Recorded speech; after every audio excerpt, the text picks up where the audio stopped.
If you have a problem of threatening divorce, threatening separation, talking about breaking up, quite often, not all the time, but at least 80% of the time, the presenting problem underneath the sense that we're not going to make it, or these conversations or threats about ending the relationship, the thing that precedes those fights is a couple that gets very escalated, very hot, and they don't know how to identify that they're getting there soon enough to pause and then later come back and repair. So now we got two problems, but the first problem is the one we're talking about today, is learning how to identify.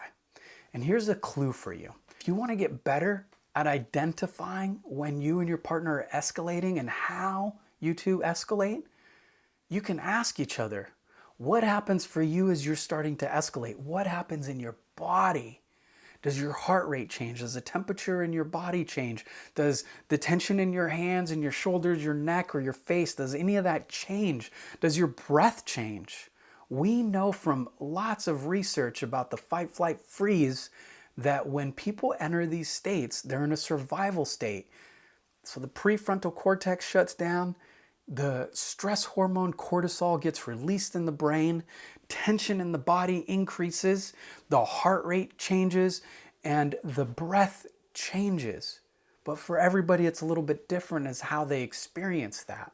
Maybe you feel colder in the hands. Maybe you feel a sense of you have horse blinders on and all you see is the enemy or the person that you're fighting with. Maybe your voice gets louder. Maybe your speech gets faster.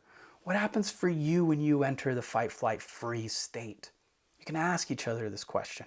And then part two, you can also ask your partner to let you share what you see happens for them as they start to escalate. Honey, what do you see about me when I start reaching fight, flight, freeze? Ask each other this question and share it with one another.